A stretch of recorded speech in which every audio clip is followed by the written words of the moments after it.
ಕುಷ್ಟಗಿ ತಾಲೂಕಿನ ತಾವರಗೆರೆ ಪಟ್ಟಣದ ಶಶಿಧರ ಸ್ವಾಮಿ ವಿದ್ಯಾನಿಕೇತನ ಪದವಿ ಪೂರ್ವ ಕಾಲೇಜಿನ ಆವರಣದಲ್ಲಿ ತಾಲೂಕಾ ಮಟ್ಟದ ಕ್ರೀಡಾಕೂಟವನ್ನು ಜ್ಯೋತಿ ಬೆಳಗಿಸುವ ಮೂಲಕ ವಿರೋಧ ಪಕ್ಷದ ಮುಖ್ಯ ಸಚೇತಕ ಶಾಸಕ ದೊಡ್ಡನಗೌಡ ಪಾಟೀಲ್ ರವರು ಉದ್ಘಾಟಿಸಿದರು.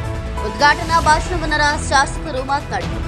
ಈ ಸಂದರ್ಭದಲ್ಲಿ ವೇದಿಕೆಯಲ್ಲಿ ಉಪಸ್ಥಿತರಿದ್ದ ಎಲ್ಲ ಗಣ್ಯರು ಸೇರಿ ಕ್ರೀಡೆಗೆ ಆಗಮಿಸಿದ ಕ್ರೀಡಾಪಟುವಿನ ಪರಿಚಯಗಳನ್ನು ಮಾಡಿಕೊಂಡರು. ನಂತರ ಕ್ರೀಡಾಂಗಣದಲ್ಲಿ ವಾಲಿಬಾಲ್ ಆಡುವ ಮುಖಾಂತರ ಚಾಲನೆಯನ್ನ ನೀಡಿದರು.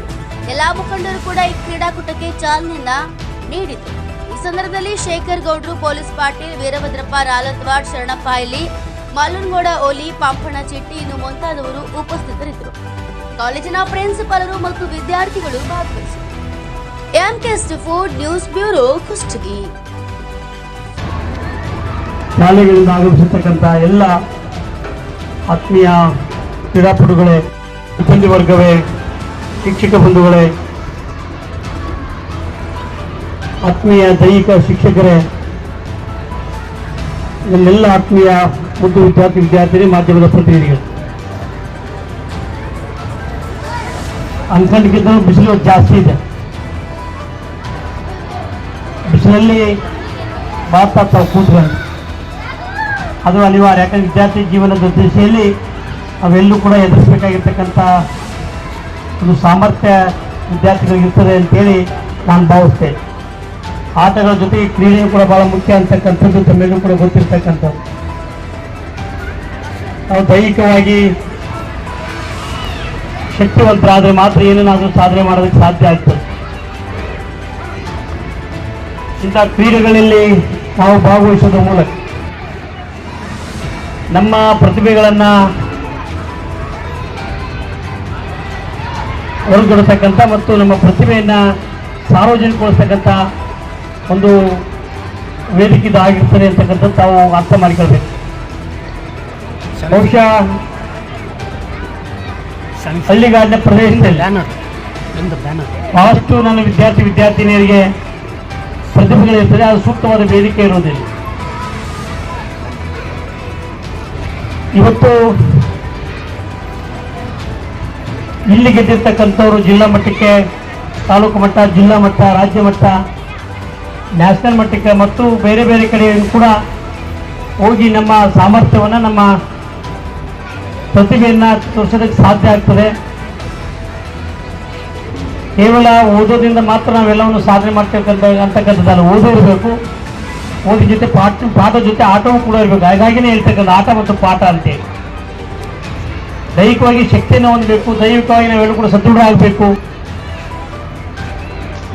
ನಮ್ಮ ಬುದ್ಧಿಮತ್ತೆಯನ್ನು ನಾವು ಹೆಚ್ಚಿಸ್ಕೊಳ್ಬೇಕು ಅಂತ ಹೇಳಿದ್ರೆ ಈ ಒಂದು ಕ್ರೀಡೆ ಬಹಳ ಮುಖ್ಯ ಅಂತಕ್ಕಂಥದ್ದನ್ನು ನಾವೆಲ್ಲರೂ ಅರ್ಥ ಮಾಡಿಕೊಂಡು ಇಲ್ಲಿ ಬಂದಿರತಕ್ಕಂಥ ತಾವೆಲ್ಲರೂ ಕೂಡ ಸೋಲು ಮತ್ತು ಗೆಲುವು ಯಾವತ್ತೂ ಕೂಡ ಜೀವನದಲ್ಲಿ ಇರ್ತದೆ. ಅವು ನಮ್ಮ ಜೀವನಕ್ಕೆ ನಮ್ಮ ಜೀವನವನ್ನು ಉಳಿಸ್ಕೊಂಡ್ರೆ ಕಷ್ಟ ಸುಖಗಳು ಯಾವ ರೀತಿ ಜೀವನದಲ್ಲಿ ಬರ್ತವೆ, ಹಾಗೆ ಸೋಲು ಗೆಲುವು ಯಾವತ್ತೂ ಕೂಡ ಇರ್ತವೆ. ಸೋಲು ಅಥವಾ ಗೆಲುವಿಗೆ ನಾವು ಯಾವತ್ತೂ ಕೂಡ ಸೋತಾಗ ಕುಗ್ಗದೇನೆ, ಗೆದ್ದಾಗ ನಾವು ಸ್ಪರ್ಧೆ ಮಾಡಿದ್ವಿ ಅಂತಕ್ಕಂಥದ್ದು ಮಾತು. ನಮ್ಮ ಕಠಿಣ ಪರಿಶ್ರಮಕ್ಕೆ ಯಾವತ್ತಿದ್ರೂ ಕೂಡ ಕಠಿಣವಾಗಿರ್ತಕ್ಕಂಥ ಪರಿಶ್ರಮಕ್ಕೆ ಯಾವತ್ತಿದ್ರೂ ಕೂಡ ಜಯ ಒಂದಿಲ್ಲ ಒಂದು ದಿವಸ ದೊರಕದೇ ಇರ್ತದೆ. ಯಾವುದೋ ಒಂದು ಆಟದಲ್ಲಿ ನಾವು ಸೋತೀವಿ ಅಂತೇಳಿ ಬಹುಶಃ ಕುಗ್ಗಿದ್ರೆ ನಾವು ಏನೇನು ಕೂಡ ಸಾಧನೆ ಮಾಡೋದಕ್ಕೆ ಸಾಧ್ಯ ಇಲ್ಲ. ಇದನ್ನೇ ನಾವು ಮೆಟ್ಟಲಾಗಿ ಮಾಡ್ಕೊಳ್ಬೇಕು. ಖಂಡಿತವಾಗಿ ನಾವು ಗೆಲ್ತೇವೆ ಮುಂದಿನ ನಿರ್ಮಾಣಗಳಿರ್ತಕ್ಕಂಥ ಭಾವನೆಯೊಂದಿಗೆ ಹೋರಾಟ ಮಾಡಬೇಕಾಗಿರ್ತಕ್ಕಂಥ ಒಂದು ಸ್ಥಿತಿಯನ್ನು ನಾವು ನಿರ್ಮಾಣ ಮಾಡ್ಕೊಳ್ಬೇಕು. ಅಂದ್ರೆ ಮಾತ್ರ ನಾವು ಏನಾದರೂ ಕೂಡ ಸಾಧನೆ ಮಾಡೋದಕ್ಕೆ ಸಾಧ್ಯ ಆಗ್ತದೆ. ಹಾಗಾಗಿ ಇಲ್ಲಿರ್ತಕ್ಕಂಥ ನನ್ನೆಲ್ಲ ಮುದ್ದು ವಿದ್ಯಾರ್ಥಿನಿಯರಿಗೆ ಒಂದು ಕಿವಿ ಮಾತ್ರ ಹೇಳಕ್ಕೆ ಬಯಸ್ತೇನೆ. ನಿಮ್ಮ ಪ್ರತಿಭೆಯನ್ನು ಹೊರಗೆಲ್ಲಿಗೆ ಹೆಚ್ಚತಕ್ಕಂಥ ಒಂದು ಸಂದರ್ಭ ಇದು. ಆತ್ಮವಿಶ್ವಾಸದಿಂದ, ಧೈರ್ಯದಿಂದ ನೀವೆಲ್ಲರೂ ಕೂಡ ನಿಮ್ಮ ಆಟವನ್ನು ಯಶಸ್ವಿಯಾಗಿ ಆಡಬೇಕು. ಇದರಲ್ಲಿ ನಿರ್ಣಾಯಕರ ನಿರ್ಣಯ ಭಾಳ ಉತ್ತಮವಾಗಿರ್ತಕ್ಕಂಥದ್ದು. ನಾನು ಭಾಳ ಸಲ ಹೇಳ್ತೀನಿ, ನಮ್ಮ ಬಿಡಪ್ಪನವ್ರು ಇಲ್ಲೇ ಇದ್ದಾರೆ ನಿಮ್ಮ ಎತ್ತಿ ಮೇಲೆ, ಹಂಗೆ ನಿಲ್ಬಿಡು ಸರ್ ಅಂತ ಹೇಳ್ತಾರೆ. ಏನು ಅಂತ ಹೇಳಿದ್ರೆ ಯಾವತ್ತೂ ಬೇರೆ ಬೇರೆ ಕಡೆ ಬಂದಿರ್ಬೇಕಂತ ತಿಳ್ಕೊಂಡೆ. ನೀವೆಲ್ಲರೂ ಇಡೀ ತಾಲೂಕಿನಿಂದ ಬಂದಿದ್ದೀರಿ. ಯಾರಿಗೆ ಸೂಕ್ತವಾಗಿರ್ತಕ್ಕಂಥ ಪ್ರತಿಭೆ ಇರ್ತದೆ ಆ ವಿದ್ಯಾರ್ಥಿಯನ್ನು ಗುರುತಿಸಿದಾಗ ಮಾತ್ರ ಅವರ ಪ್ರತಿಭೆ ಬೆಳಗೋದಕ್ಕೆ ಸಾಧ್ಯ ಆಗ್ತದೆ. ಬಹುಶಃ ಏನು ಸ್ವಲ್ಪ ಹೆಚ್ಚು ಕಡಿಮೆ ಮಾತ್ರ ನಾವು ಮನಸ್ಥೈರ್ಯ ಕುಟ್ಟು ಅಂತ ಹೇಳಿದರೆ ಮುಂದೆ ಏನೇನು ಕೂಡ ಸಾಧನೆ ಮಾಡೋದಕ್ಕೆ ಆ ವಿದ್ಯಾರ್ಥಿ ಅಥವಾ ವಿದ್ಯಾರ್ಥಿಯಿಂದ ಆಗುವುದಿಲ್ಲ. ಹಾಗಾಗಿ ಅದು ಸೂಕ್ತವಾಗಿರ್ತಕ್ಕಂಥ ನಿರ್ಣಯವನ್ನು ಕೈಗೊಳ್ತಕ್ಕಂಥ ಸಂದರ್ಭದಲ್ಲಿ ಪಾರದರ್ಶಕವಾಗಿ ನಿಮ್ಮ ನಿರ್ಣಯ ಕೂಡ ಇರಲಿ ಅಂತಕ್ಕಂಥ ಮಾತಿಗೆ ಸಂತರಿಸಿದರೆ ಬಹುಶಃ ಉತ್ತಮವಾಗಿರ್ತಕ್ಕಂಥ ಕ್ರೀಡಾಕೂಟವನ್ನೇ ಈ ಒಂದು ಸಂಸ್ಥೆಯವರು ಆಯೋಜನೆ ಮಾಡಿದ್ದೀರಿ.